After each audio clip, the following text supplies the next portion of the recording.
Hello, folks. Welcome to the Scumdog's Kennel. Tonight we're going to be looking at alien weirdness. But first, while we wait for people to gather in the chat, let me go off and look at some artwork from my own upcoming graphic novel, Scumdogs, okay?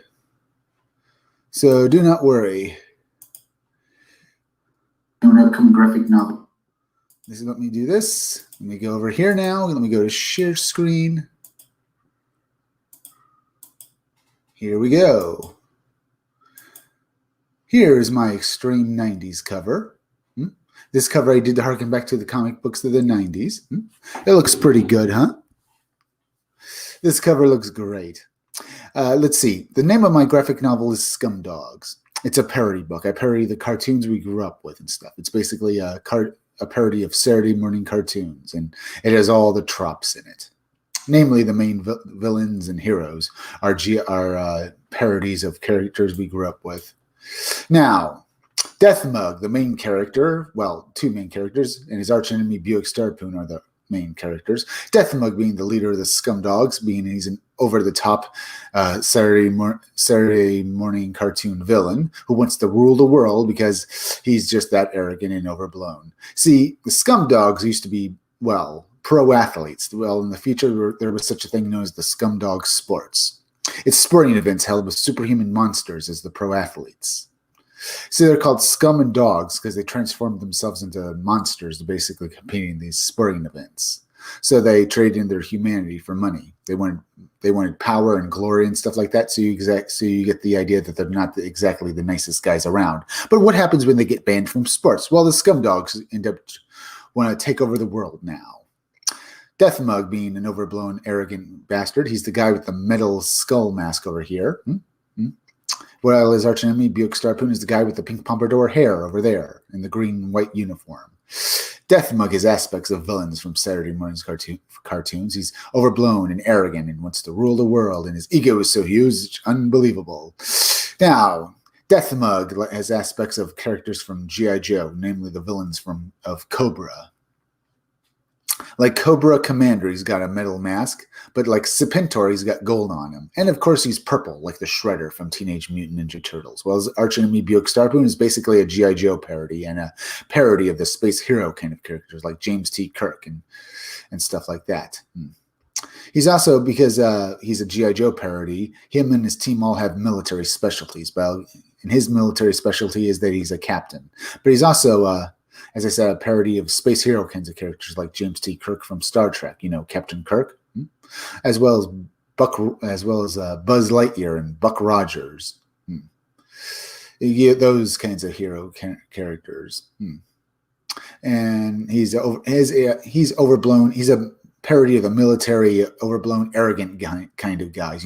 Those military types who always think they're right and always do what they. And always do, basically military morons and stuff like that. That's his Buick Starpoon. Now, the other members of his team are on this cover.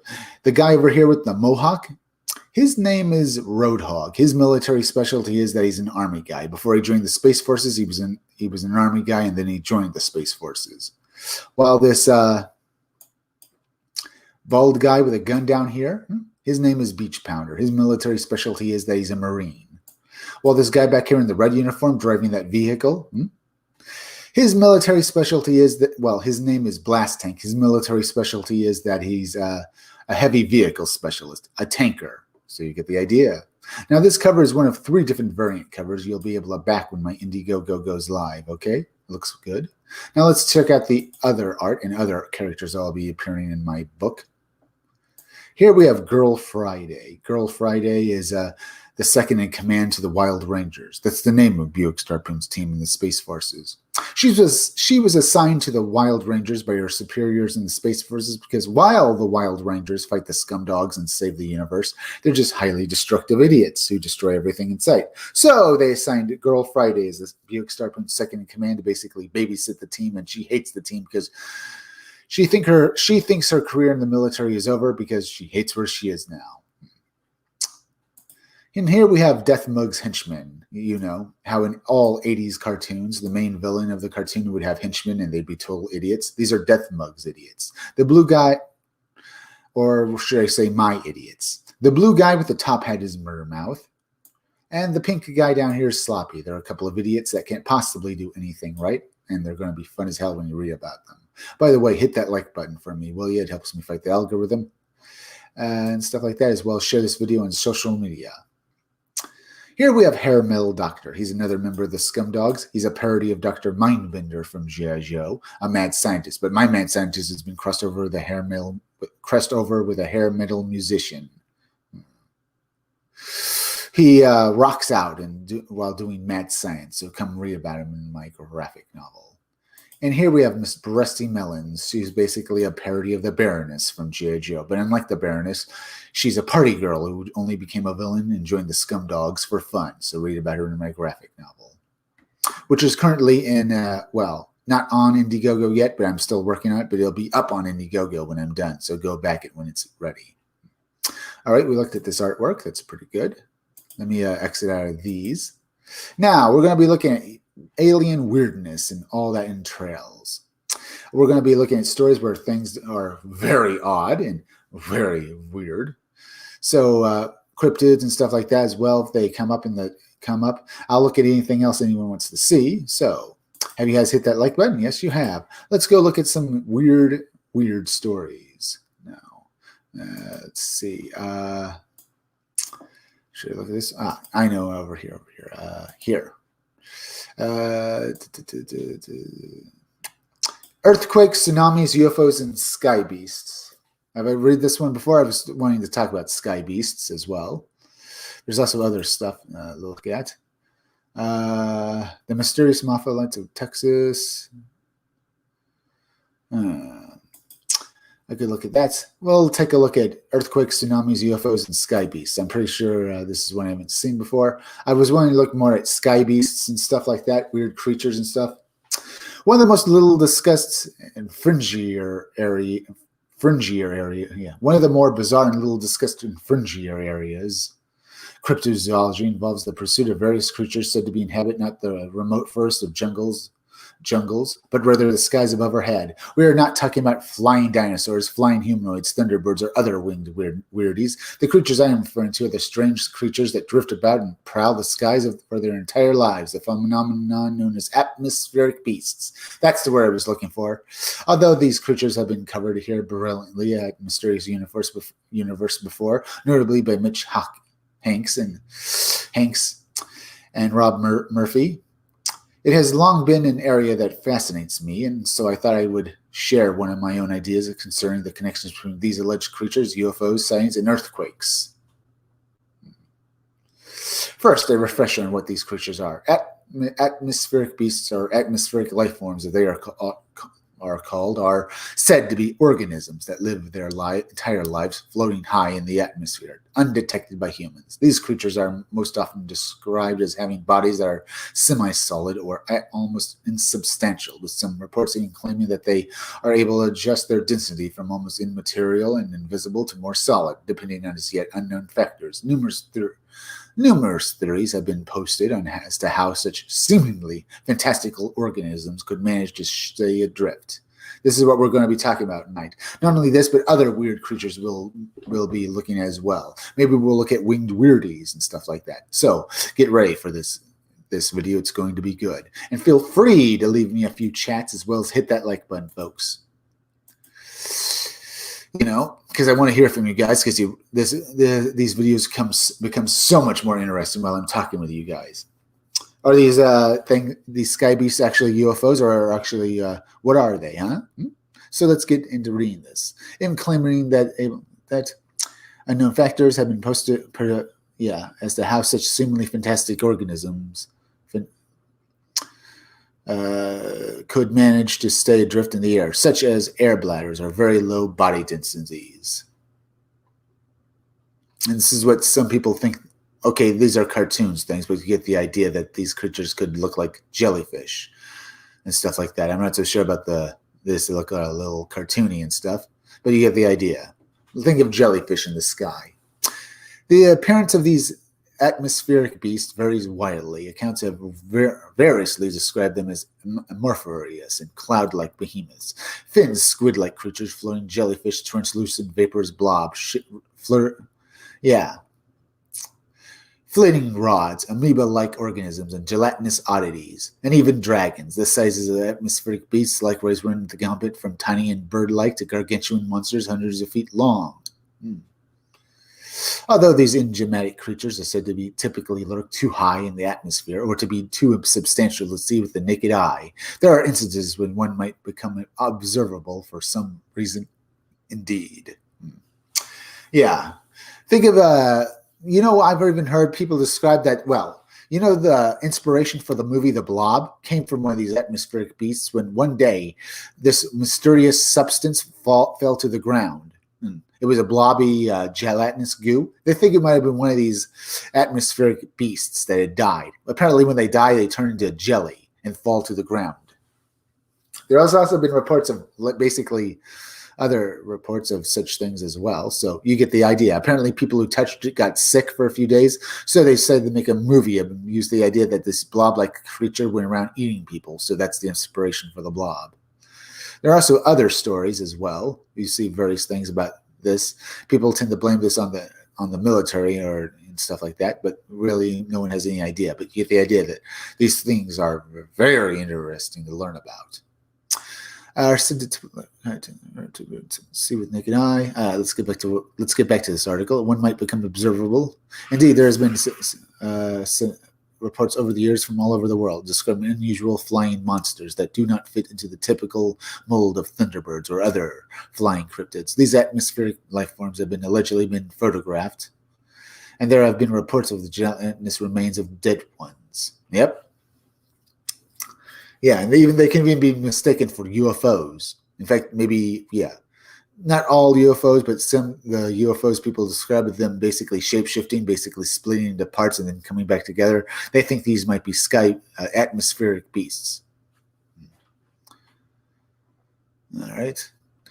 Over the years, the alleged existence of such atmospheric organisms has led to speculation that they may be connected somehow to the worldwide UFO phenomenon. It has been postulated that rather than having some artificial basis such as alien craft or experimental aircraft, large sky creatures could be account for at least some reported UFO sightings. Even the lights of reported UFO sightings have been explained on occasion as a result of some sort of bioluminescence. The idea of air-going organisms lying at the root of some UFO reports is odd and certainly controversial, but it is not new. The famed cryptozoologist Ivan T. Sanderson himself was fascinated by the idea of giant animals swimming through the air above us and wrote a good deal about them. Among Sanderson's various hypotheses and musings concerning atmospheric beasts was the notion that many UFO reports may in fact attributable to these sky-dwelling creatures. UFO author Trevor Constable also noted in his 1975 book, The Cosmic Pulse of Life, the UFO phenomenon may well be caused by the presence of some kind of Goliath beasts inhabiting the skies.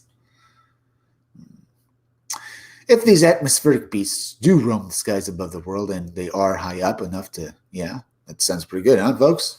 By the way, folks, leave a few chats. I want to hear from you guys what your ideas about these creatures and other UFO weirdness we'll be talking tonight, if we get to it.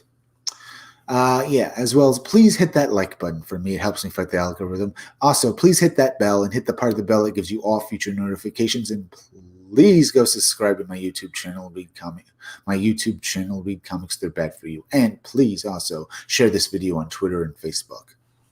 Let's get back to this. Then it leaves one question. What could possibly, do roam the skies? They are high up enough to have an entire, if these atmospheric beasts they are high up enough to have an entire ecosystem unknown and undetected by us, then it leaves one question. What could possibly be the reason why they are sometimes spotted by humans in the form of UFOs and other airborne anomalies? Because people don't know what they are, and if they're glowing, people would mistake them for UFOs or mistake them for alien craft. Some of the beasts have said to ascend for the purpose of feeding on earthbound creatures, but I have always been wary of this theory, as I wonder why a creature adapted to a food chain based on the upper atmosphere would have a need for terrestrial animals to subsist on. Would they even have the physiology required to digest such prey? Would they be able to pick up such animals and whisk them away into the clouds? Remember, we were talking about light amorphous airy creatures that presumably spend the entire entirety of their lives drifting along the air currents. These are most likely organisms of a very high atmosphere. I've always had the notion that such a life form drifting so low away from its normal habitat so high in the sky would act as some creatures from the deep, dark sea being dragged from its abyssal layer to the surface, and this would likely be either dead, injured, or disoriented. So what causes these atmospheric creatures to come down to Earth, so to speak? The UFO author Trevor, in addition to outlining his ideas on the connection between the air beasts and the UFO phenomenon, also added the fascinating hypothesis that 20th century radar might disturb such creatures, causing them to become more solid and visible to the naked eye, or to drop down to lower altitudes where they would be more rarely sighted. Here's another picture of what people think these things could look like. The bit of speculation leads to, this does lead, to the interesting notion that these, this is interesting to read, huh? Interesting notion that these creatures, if they do indeed exist, may perhaps use some sort of navigating system to maintain their bearings and find their way. This in and of itself is not far-fetched. We know that many animals, especially those that regularly migrate using various biological systems to navigate and home in on their destination. We also know that these systems could be disrupted by either natural or artificial means. Artificial lighting is well known to cause disorientation in a variety of migrating animals, such as sea turtles, birds. Sonar can have effects on whales, and radar has been shown to show somehow throw off the navigational abilities of certain birds, as well as perhaps because it disrupts their innate magnetic compass. Since known animals can certainly have their instinctual navigational abilities disrupted, then it is certainly plausible that the proposed atmospheric organisms could suffer similar pitfalls. If atmospheric beasts do indeed use such biological systems to navigate and maintain their orientation and bearings, then this offers a compelling clue to one potential reason for these creatures to drop lower in the atmosphere.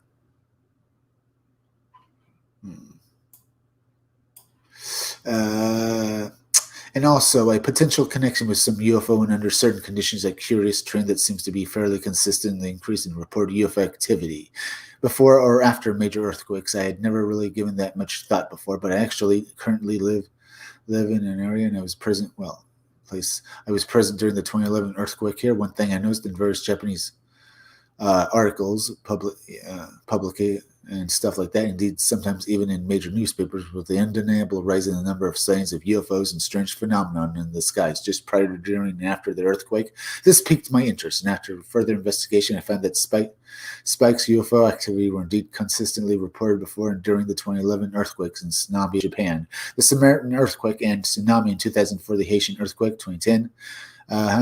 This seems to imply some possible connection between the seismic activity and the UFOs that could at least in the case of earthquakes, possibly have a cryptozoological basis in the form of the hypothetical atmospheric organisms. When when an earthquake occurs, there is more going on than just the shaking of the ground or the creation of tsunamis. During earthquakes, an enormous amount of surface motion is generated, which is released as powerful waves into the atmosphere, known as seismo-traveling atmospheric disturbances. These waves can penetrate all the way up into the highest parts of the atmosphere, known as the ionosphere. All earthquakes produce these disturbances to some degree, but in the case of major earthquakes, these can be quite profound. The March 11, 2011 earthquake, in particular, produced one of the most massive such atmospheric disturbances ever recorded. It created waves of large amounts of electricity charged particles, 720 kph, 450 to 500 mph, that reached up to around 350 km. 350 kilometers above the Earth. Japanese research showed that March 11 disturbances was 3 times more powerful than the next largest such occurrence of the 2004 Samaritan earthquake. Okay. All right. One effect of these disturbances is their ability to disrupt radio and other signals, which is which is the fact that one of the ways scientists use to measure them. If atmospheric beasts do exist high above us, and if in fact they do use some sort of navigating system that can be disrupted by things such as radar, then what might such a large earthquake induced atmospheric disturbance do to them? It is not at least feasible that these powerful waves could be disorienting some kind of atmospheric life form and dislodging them from their usual unseen habitat high above us, so that they are visible to the human eye and subsequently reported as UFOs. It seems that it at least is a possibility as other explanations, such as alien spacecraft, but at least in the case of UFO sightings, before, during, and just after major seismic events. Of course, this is all just an exercise in speculation. Are atmospheric beasts even real? Who knows? There is no solid evidence that such organisms even exist at all. If they are real, these creatures would exist in a vacuum. There would need to be a whole ecosystem in place high up in the sky, perhaps based on some sort of air plankton, which incidentally considered the bizarre discovery of sea plankton surviving outside the International Space Station. Technically, this does not seem as far-fetched as it perhaps once was. Maybe a whole food chain is in place in that upper atmosphere based on some sort of plankton evolved to live up there. Nevertheless, it is certainly a rather far-out notion to think there could be a whole new biome and undiscovered organisms existing undetected high above us. But then again, it seems worth considering that we never thought it was possible for life, let alone whole ecosystems, to exist in the extreme environments such as the deep-sea thermal vent communities either. What do you think about that, folks? Look at more sky beasts or atmospheric beasts, but that is very, very fun. Now, we're going to look at other mysterious alien things. UFOs, creatures in the sky, thunder beasts of Japan, myths in the sky, the mysterious mythos of our moon, sky monsters of the mind, maybe. Let's see. Atmospheric monsters attack. Look, if you saw, look at that picture there. It's not an actual real picture, but if you saw something like that, wow, that would be, ooh, weird looking thing right there, huh? Now, let me go over here to see if you guys have hit that like button. You have. If you have not yet, please hit that like button for me, folks. It really helps me fight the algorithm as well. So please go share this video on social media. It really helps me there as well. All right. Share it on Twitter and share it on Facebook. All right. Let's see. Other sky weirdness. Maybe we'll go to Mars. Do that first. Going to Mars promises missions. Private space missions. Boy who once lived on Mars. Was Dorothy Eddy the reincarnated lover? The Secret Space Program's conspiracies. Cloud Cities, Venus, exploring Earth's forgotten cosmic neighbor. I could look at that as well. The Gary Wilcox occupant encounter, fertilizer. Maybe. Ancient alien links to the Great Sphinx of Giza. I could look at that. We're looking at alien weirdness, so I could look at that. Ancient link to the Great Sphinx of Giza. You know, they say that maybe I should read that. Let me go over here. They say the Great Sphinx of Giza might have been basically created by aliens, or rather that they say it was possibly Anubis instead. It was originally a statue of an animal, and that animal might have been Anubis, a dog. And that's the very thing. Instead of being like who people say it was a lion, they say it was now that it was. People say it might have been it was a dog creature before it was basically transformed into the statue of a man and stuff, or rather, given a human head. Yeah. And they say the alien species that created it might have been a bunch of dog creatures, alien dog creatures. Well, you see, and you hear about this with dogmen as well as the ancient, and as well as reports in ancient, Christian beliefs of these cellophane, dog-headed men who might actually be aliens. People, they even have, they have a bunch of receipts and stuff that people were trading with these creatures. Yeah. It could be werewolves could actually be aliens, or at least what we think of as werewolves. It could be some sort of alien life form. Maybe they are shapeshifters. I mean, they could have the technology to do so. And are they still here? Maybe a lot of people are saying they see dogmen, and they say that what they actually are aliens from outer space. If that sounds very interesting as well. The same thing goes with Bigfoot. So that's why I thought I'd go look at that story now. Let me go back over here. Let's see. The Great Sphinx is arguably the single most intriguing monument on the planet, perhaps even more than the Great Pyramids.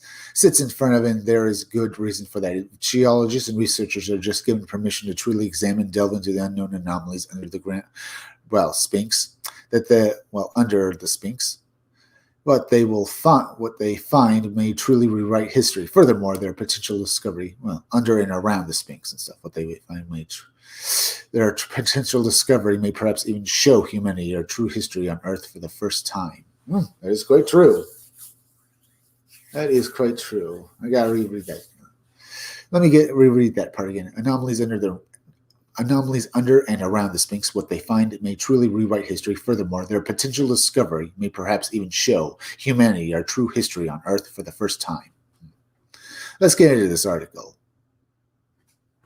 To some, the fact that permission for further excavations or very specific locations around the ancient structure has fallen on deaf ears, telling enough. Many in the ancient astronaut community have long claimed there are very different links to extraterrestrial activity, perhaps even of interaction with the population of Egypt. More to the point, much of the proof of these theories will reside within the chambers and tunnels of the Great Sphinx as well as the pyramids. Although it might sound crazy, there are some intriguing arguments that suggest an alien presence in human history. Not least, it would seem, are the arguments such an influence and connection to the Sphinx of Giza.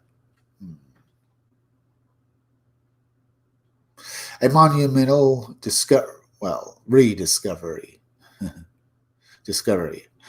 A monumental discovery. The Sphinx that we enjoy today was essentially a head in the sand for most of the last 2,000 years. Even with such figures as Napoleon discovered it on their campaigns, it wasn't as revealed as it was today. In fact, it was down to a mere engineer that the Sphinx was uncovered when it was, for reasons he didn't understand. He insisted that efforts should begin to remove the sand away from the Sphinx. He simply knew that there was more of this mystical monument laying hidden away. It would take over a decade to completely, but by 1936, all the sand was removed. What stood before the world was a 240-foot long, 66-foot high, single piece of rock monument, the Great Sphinx, the largest such monument of the ancient world, as well as the Sphinx was impressive temples in the immediate vicinity, themselves made from huge mammoth slabs. For the wonder, however, there was no indication of who built the Sphinx, why, or when. One of the few places of information regarding the history of the Sphinx resides on a large tablet rests between the paws of the dream stele. Well, what do you think, folks, about this? Legends of Thutmose the Fourth, Fifth, or Sixth, or maybe the Seventh. One of the most interesting legends surrounding the Sphinx is that Thutmose the Fourth, according to Brains in the Dream State, Thutmose the Seventh, Thutmose the Fourth, before he was Thutmose the Seventh, before he was pharaoh, came to rest under the Sphinx. Even at this time, it was covered in sand to its neck. Thutmose was on the expedition and used the Sphinx as a resting spot for the night. As he slept, he dreamed of the Sphinx speaking to him in the dream. Thutmose was told to move the sands that covered the entire body of the Sphinx. If he did, he would ensure that he would become pharaoh. When he awoke, the legend states he began to remove the sands from around the ancient structure. When he had finished, the Sphinx made good on its promise, and Thutmose became, Thutmose the Fourth. Thutmose, became. How much truth there is in this account is obviously up into debate. Some argue that such stories are exactly that, stories. Others assert that only the most important events were recorded, and tales wouldn't have been among them. Some tales, What is immediately interesting here is that Thutmose IV lived in the 1400s BC, over 3,000 years ago. However, according to the story of Thutmose IV, the Sphinx was already ancient during this time, and as we look at later, this does not sit with mainstream history's view of the age of the Sphinx. And if there is any truth to the account, what was behind the dream? Might some kind of communication device connected to the Sphinx have been responsible?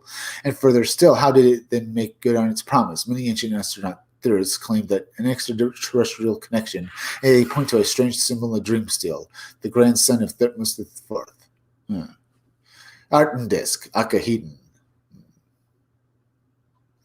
Sitting on top of the dream still is a symbol known as the flashing eye of the Lord. According to Thutmose IV account, this may have been the source of power that ensured Thutmose's rise to Pharaoh. Perhaps there is even more interest in the grandson of Thutmose IV, Amenhotep IV, would soon change his title to Akhenaten. Amenhotep, Akhenaten was a heretical, at least this is how history records him. Following his reign, almost all of his changes he made were rejected. Even statues of him almost always found disfigured in some way. This would perhaps suggest a deep hatred from the people at the time. He declared that all of the various gods were not gods. Instead, there was only one god. According to Akhenaten, the god is symbolized in ancient Egyptian rhymes as a round disc, at Aten, very similar to the flashing eye of the Lord found in the dream stele. Disc, some suggest represents some suggest represents the sun. Represents the sun, the new god that the Egyptian people would now follow under Akhenaten's rule. Perhaps it is of interest that many religious, including the story of Jesus, can all be argued to be an allegory for the sun. Others in the ancient astronaut community put forward that the Aten disk may have been based on an actual nut and bolts craft. All right. From covert to covert rule, many writers have suggested possible alien-human hybridization in antiquity. Furthermore, that the gods of such times were actually extraterrestrial, given the details mentioned above. Akhenaten is perhaps more important than most in terms of tracing this alien hybrid line. Interesting, the body of Akhenaten is always of an odd, out-of-proportion shape. Any depictions of him, his skull is always particularly strange shaped, as this suggests that perhaps Akhenaten was at least not part extraterrestrial, as crazy as that sounds. Testing of DNA samples belonging to Akhenaten compared to standard human DNA would highlight several differences, much so that theories began to abound that perhaps the pharaoh of ancient Egypt had been genetically modified by an unknown alien race. Was Akhenaten first of such beings, or might this have been the case for thousands of years before that? Author and researcher David Icke made similar assertions for decades. He even claims his bloodline did indeed come from beyond this planet. It would then go through similar Sumer and Babylon to ancient Egypt, eventually through the royal families of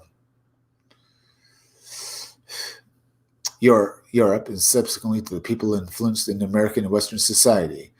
While many struggle with Icke's reptilian alien claims, not the only one to suggest such a notion.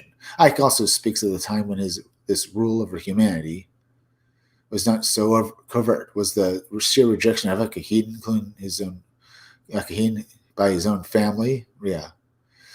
When this began to happen, the answers to these seemingly bizarre questions may reside with the Great Sphinx. Maybe. But Ancient Egypt, Golden Age. According to the aforementioned dream still, the Sphinx was been here since the first time. This period, the first time is Zip-Tipi, first time, seen as a golden age in ancient Egyptian history. According to the writings, during this period in history, the gods lived and interacted openly with human beings. While most mainstream historians believe this to be mere myth, some are beginning to wonder aloud if this is the case. As we mentioned before, not only has so many of the ancient writings been proven to be correct, why would mythical accounts be among them? Might this golden age even be the link to such supposedly mythical worlds as Atlantis and Mu? One particular researcher, Robert Burville, has spent decades researching ancient Egypt, the true history behind it. His research suggests that the Sphinx is at least 12,000 years old, over 12,000 years old. He has also researched the positions of the Orion constellation, which the site of Giza appears to align with. According to Burville, this particular alignment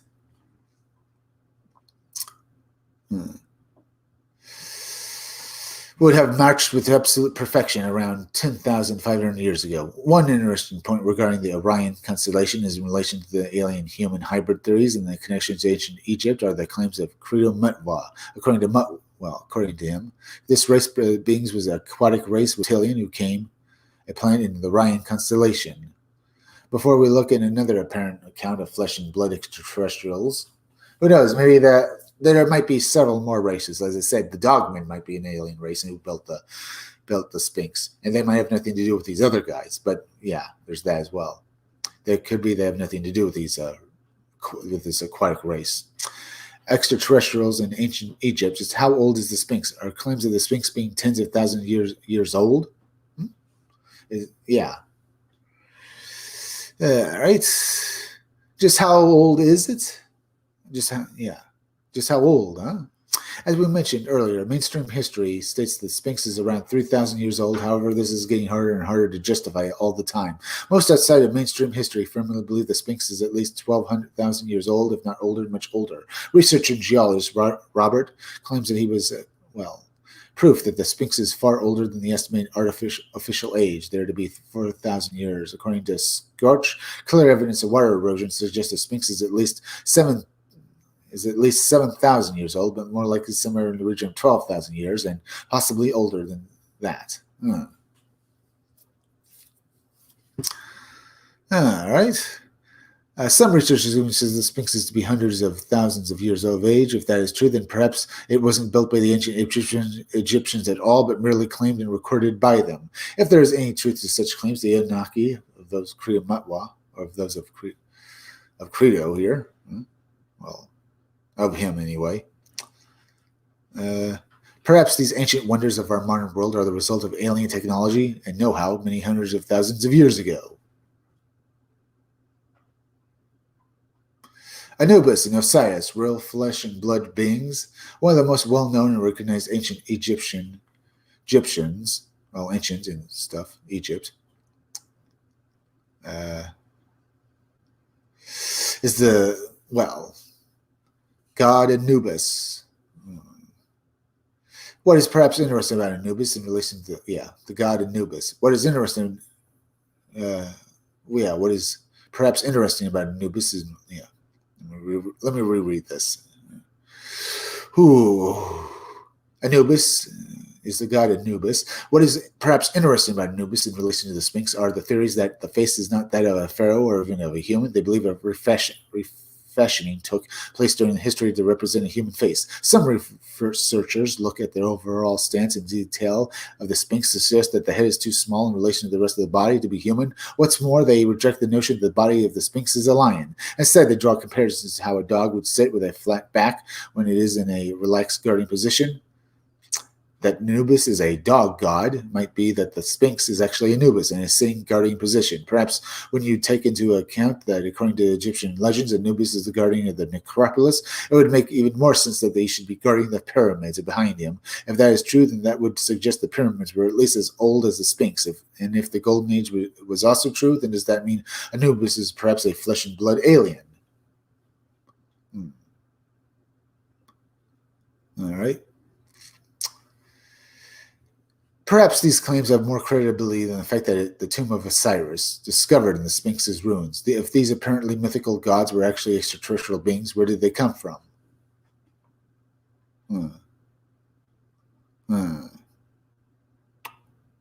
Stargate connection and stuff like that.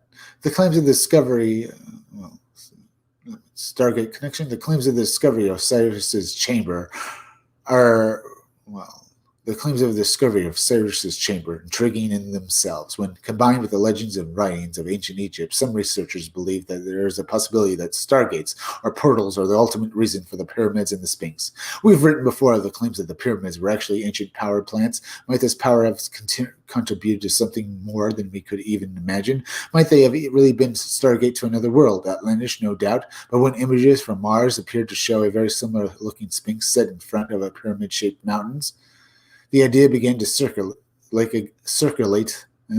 as did the suggestion that there were some connections between extraterrestrials, Mars, and ancient Egypt. Oh, that's interesting, huh, folks? What do you think about this? Think there's a connection with all of this stuff? It's very entertaining. There are some intriguing supportive facts, however. For example, it is largely believed the Sphinx at Giza was originally a deep red color, also the Arabic name for Cairo. Sphinx resides, is Al-Khreth. Translates to the peace of Mars. Place? Oh, wow, look at that. Mars as well. Jeez, Arabic name.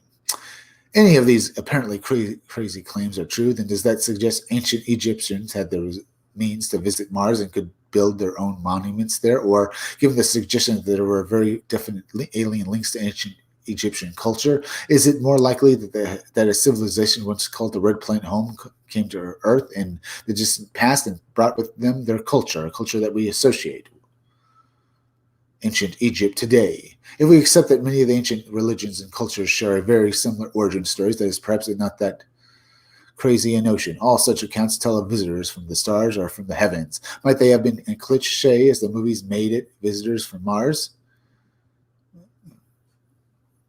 That could be. Edgar Gacy answered, Edgar Gacy, more unanswered things, more unanswered questions. We have written before claims of psychic and mystic Edgar Gacy, who claimed a connection to Atlantis and ancient Egypt. Claimed that proof of this connection to Hall of Records, which according to Gacy resists under the Sphinx paw. As we mentioned in the opening, many requests to explore areas of Sphinx have been refused. These include the one by Dr. Joseph Scho, and who in 1997, after conducting extensive seismological studies, the area directly under the paw requested permission to explore an artificial chamber with precise 90-degree angles. It is their belief that the space that they have detected is definitely not a naturally forming one. Whether it is actually Hall of Records, very much still up for debate. What is also up for debate? Let me go down here. What is also interesting about the claims made by Gacy, in particular his claims of Atlantis, is that ancient metropolis, went through its tragic end around 12,500 years ago. This is right at the same time of ancient Egypt's golden age. Gacy himself would state that survivors from Atlantis, who would migrate in all directions, some of which went north into what we know as Egypt. Atlantis, huh? There is no doubt that Sphinx has many secrets to divulge. Just how great those secrets might still be, a mystery. Only unrestricted and detailed study, ancient monument, will truly reveal the real purpose and story of the Sphinx. The info merchant Robert here, a leading expert in the magical ancient site, states his research. That's interesting.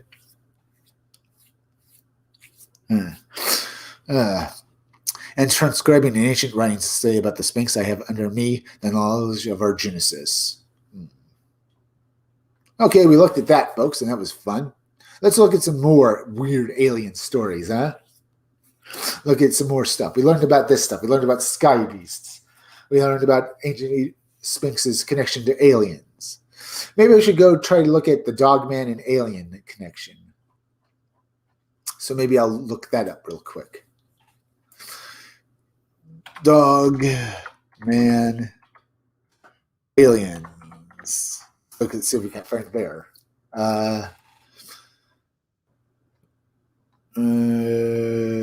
Doesn't look like. Oh, there's this.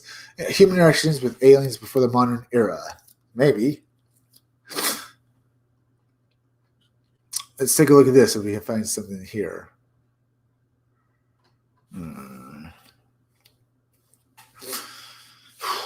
While there are many UFO sightings throughout history, accounts of flesh and blood aliens are a little rarer.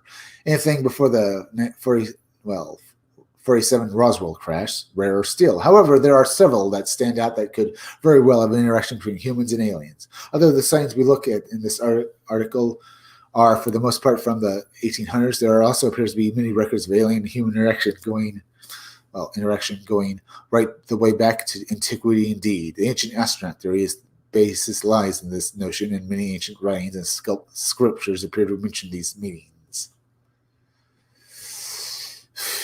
Written before, an example, Ark of the Covenant, and the possible extraterrestrial abilities it may have had, not to mention Moses' famous trip top of Mount Sinai. To some is clear account of him being aboard a spacecraft that awaited him at the top of the famous mountain top. We move on to the 1800s. Check out the video below. It looks at some of the examples of aliens and UFOs, and stuff. Attempted abduction, H.G. Shaw, California, in the 1800s. Although it didn't succeed, according to reports, alien is attempted. Let me do that again. Although it didn't succeed, according to reports, aliens attempted the abduction of H.G. Shaw in California, 1896. What is particularly interesting here is, apart from the ancient The incident, the thing that happened itself, is the timing of it. Shortly after this encounter began the great airship sightings, 1896, 1897, that would send shockwaves across much of America. Might Shaw's encounters have a connection to the many sightings that would follow? The incident began while Shaw and his assistant were traveling to Stockton, be part of an exhibition. Suddenly their horse-drawn carriage came to a halt. The horse obviously spooked as both men looked forward. They could see three tall creatures with delicate frames and frail and long arms, their heads larger than they should have been for their bodies, and had large eyes and small mouth. Even more bizarre is some of the details that the men who made full reports to the authorities of their encounter would report each of the creatures, whose description is essentially gray aliens had in their hands their hand. Strange bag attached to this bag was a hose, which the creatures would periodically place in their mouths as if for air. They also each possessed a lamp in the shape of an egg. Mesmerized by this encounter, the two men almost didn't notice the creatures crushing them into a large craft behind them. Coming to their senses, drastically outweighing their abductors, they fought off their potential captors and backed away from the area.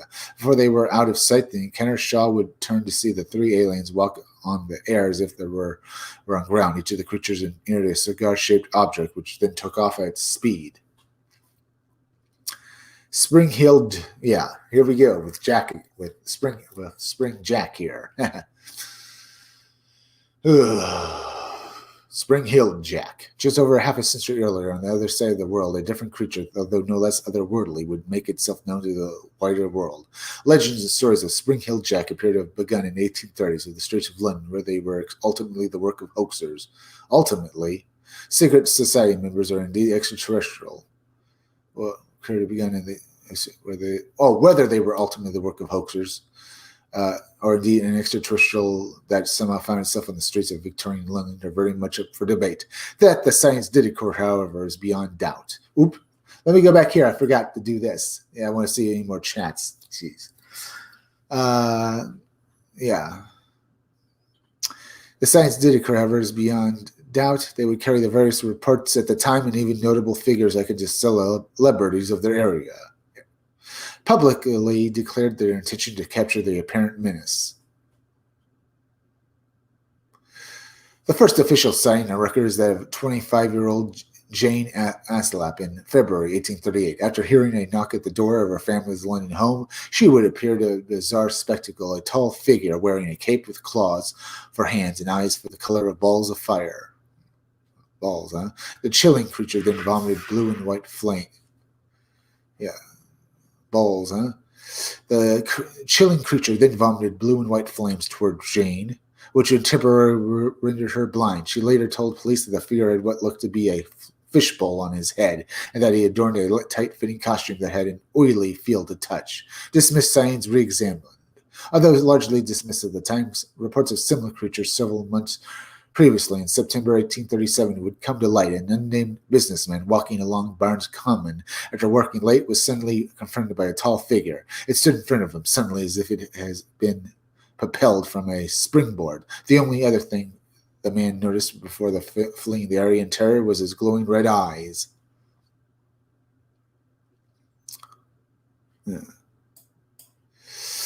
Another report came from nearby Geffen from a servant, Mary Stevens. After visiting her parents, she would be heading back to her, employer's residence in Lavender Hill. Out of nowhere, a tall, dark man would block her path while wrapping his long arms around her. The creature attempted to kiss Mary until she let out a scream as loud as she could. It then unlocked its grip and vanished from the scene in an instant. The following evening, in exactly the same spot to Mary Stevens' encounter, the same creature stepped in front of an oncoming horse and carriage. The horses, unnerved by the menacing figure, bolted out of control, crushing the carriage as it did so. The mystery figure itself, in a very full view of several witnesses, would leap over a 9-foot fence and vanish from sight. Reports of several other sightings of surfaced over the following weeks. However, it wasn't until Jane Aslap made a report that widespread public acceptance of the encounters took hold. It was also when the creature became known as Spring-heeled Jack for the first time. The Lord Mayor of London, Sir Jim, would have declared a Spring-heeled Jack public enemy number one. More sightings of the hunt for Jack's capture. It was also soon to become apparent that Spring Hill Jack appeared to have struck the night prior to the encounter with Jane Aslip, another young lady, 18-year-old. Lucy Scales had reported a strange figure leaping out of nowhere and shooting out blue flames from his mouth that blinded the teenager. Nobility and influential figures of the day would offer handsome rewards for the capture of Spring Hill Jack, and many would attempt in vain to cash in. Perhaps most notable, Duke of Wellington, who at 70 would state his goal to hunt Jack down, although he was not successful. It was not for a lack of trying. By all accounts, the Duke of Wellington got onto several cat and mouse chases with the creature known as Jack. The mysterious outlaw would ultimately prove to be too elusive even for the Battle of Waterloo war hero. All right.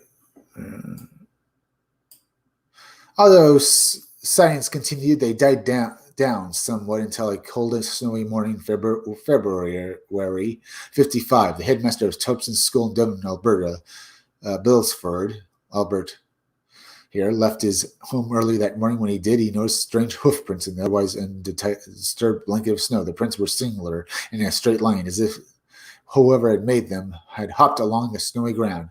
Whole town began to follow the prints, stunned what they seemed to carry on, even over tall obstructions. Many panicked townsfolk believed the devil was responsible for the cloven prints. Several weeks of many pitchforks were literally at the ready. Early 20th century sightings, same creature. Strange sightings carried on into the early 1900s. Whether those are the same creature that terrorized residents of London, well, a century earlier is unknown. The sightings, though, are too strange to ignore. Aldershot, a person similar to describing to Spring Hill Jack, failed to stop at a military outpost. The guards fired at point-blank range. Reports state that the figure not only bounded away unhurt, but that not even a drop of blood escaped what should have been fatal wounds. A bulletin of the encounter appeared in the London Morning Post. One of the guards who witnessed the incident would state that the intruder was no ordinary mortal. Several months later, residents would see a similar strange creature on the rooftops of Horses in Newport, and then again at Lancashire. Times, scared townsfolk would discharge their guns at the figure, and each time the strange creature had jumped to safety. In 1904, the Avon District of Liverpool, a mysterious, a mysterious creature in front of hundreds of people passed the time leaping from rooftop to rooftop in Washington, 1920, outside the Central Railway Station. A person in a white radiant costume would also appear to be leaping back and forth from the path to a horse tops. Well, housetops. Horse tops, does it matter? He did this several times before finally jumping on one effortless motion right over the top of the train station. That's very interesting. I mean, wow. All these weird stories about what we've talked already tonight. Wow, that's very weird. All right.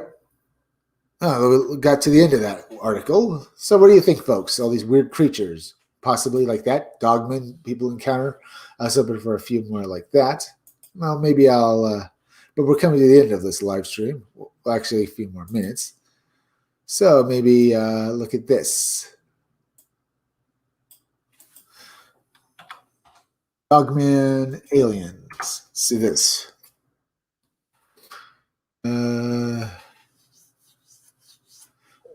Bigfoot, black-eyed kids, dogmen, aliens. Are they or are they not? That's a dogman phenomenon, part 1. More strange creatures in the UFO connection. Maybe. Truly bonkers reports of paranormal Bigfoot. Maybe I'll continue with this. All right. Let's look at this one right here. Over the past few days, I've written a couple of articles on the weirdness of Bigfoot and the connection between the hairy monsters and the UFO phenomenon. What do you think about that? Yeah. Today, I'm going to demonstrate that Bigfoot is not the only strange creature tied to the UFO mystery, beginning with a man named Frederick here, who in 73 had a close encounter with nothing less than one of the most feared of all ufological characters, a man in black. Where did Holiday encounter occur? Well, I'll tell you, it was one of the most famous places in the world. Cryptozoology, none other than Loch Ness, Scotland. Holiday said the that following which is an incredibly weird story across the grass beyond the roadway and on top of the slope leading down to Loch Ness, at the top of which the caravan was located, stood it was a man dressed entirely in black.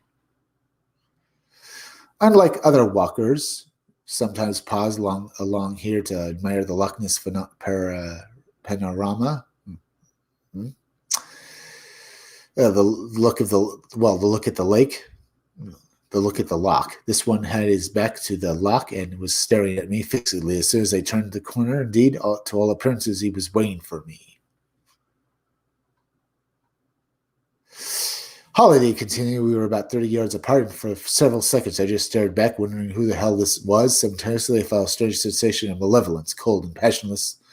Vaguely, I remembered black figures, Stenberg's black figures, remembered, around the UFO, and for a second tried to form an association, but the notion seemed utterly absurd in broad daylight when half a dozen friends within calling distance that I shut the idea out. I walked forward, wearily, never taking my eyes off the figure. He was about 6 feet tall and he appeared to be dressed in black leather or plastic. He wore a helmet and gloves and was masked, even to the nose, mouth, and chin. The eyes were covered in goggles, but on closer approach I could detect no eyes behind the lenses. The figure remained motionless as I approached, except possibly for a slight stirring of the feet. It didn't speak, and I could hear no breathing. I drew level and hesitantly, slightly uncertain what to do next, then walked past at a range of about a yard. I stopped a few feet behind him and gazed down at Loch Ness. Ted Holiday had more to say of all of this very weird. I stayed there for perhaps 10 seconds making a decision. Something about the figure seemed abnormal. I felt the need to test whether it was real. I started to turn in the vase plane, pretending to slip on the grass so that I might lurch against the figure and thus check its solidity, but this proved impossible. As I was turning my head, I heard a curious whispering or whistling. Then I swung around to find that the man had gone in 2 steps. I was on the road. There was about half a mile of empty road visible to the right and about 100 yards to the left. No living person could have gotten out of sight so quickly, yet he had undoubtedly gone. I had told no one about this incident for months because it seemed logically impossible, and I had not the slightest evidence that it took place. It's stirring saga to the very least. It should be noted that connections to UFOs in the domain of cryptozoology are hardly rare. Take a look at the 2004 dogman expert Linda, who was contacted by a man, a military whistleblower, we might say, who was the expert in the field of remote viewing. Remote viewing is a process that allows the mind to physically travel just about here and there and everywhere. And astral travel, one might say, according to Godfrey's Edward Snowden-like source. U.S. government has uncovered data suggesting the dogmen are a very ancient alien race that closely resembles the ancient deity of the underworld, Anubis. Godfrey's information also discovered via remote viewing that the dogmen can jump from location to location via portals or doorways in the fabric of space and time.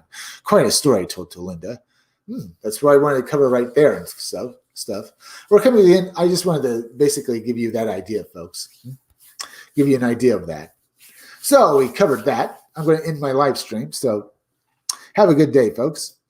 Please go and subscribe to my YouTube channel. Read comics, they're bad for you. I might finish and stuff like that. I might do more of this later on and stuff. Get back to this, what we were talking about in another video.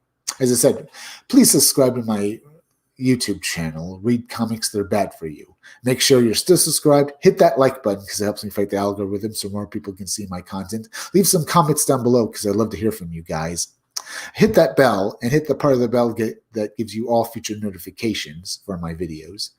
And please go share this video on Twitter and Facebook. Also, please go over to Stitch Together Pics. Stitch Together Pics is a YouTube channel that deserves far more subscribers. It's hosted by the maniacal cinephile. This guy you're going to laugh at his reviews of movies. He plays this character with a split personality disorder, the maniacal cinephile, and you're going to laugh at his various characters he's made. They are great. As well as please go over and subscribe to Creepy Little Book. Creepy Little Book is like the Art Bell radio show. He does little videos talking about high strangeness, but he also does live streams every night. He live streams on weekdays at 12:30 a.m. and on weekends at 10 o'clock p.m. and 3 o'clock a.m. He talks about aliens and ghosts. You'll learn so much. Go and subscribe to Creepy Little Book. As well as please go over and subscribe to my Rumble channel. Go to rumble.com and search out Comic Freak and search and go to it. When you're on rumble.com, search out Comic Freak and subscribe to my Rumble channel. It's named Comic Freak. As well as go over to BitChute and subscribe to my BitChute channel. It is also named Comic Freak. Remember, folks, maybe I have a few more minutes here. We had a great live stream. Yeah, we had a great live stream tonight. We talked about and learned so much and had so much fun. Be sure to come back again tomorrow, huh? All right? We'll learn even more. Come back tomorrow. Come back to my live stream tomorrow. It'll be around 5 o'clock or 6 o'clock, 8 or 11 o'clock for another live stream. So come back tomorrow for another live stream. It'll be 5 o'clock or 6 o'clock, 8 o'clock or 11 o'clock for another live stream. So be sure to come back again then. I'm Chris Williams from the Scumdogs Kennel. Thank you all for joining me.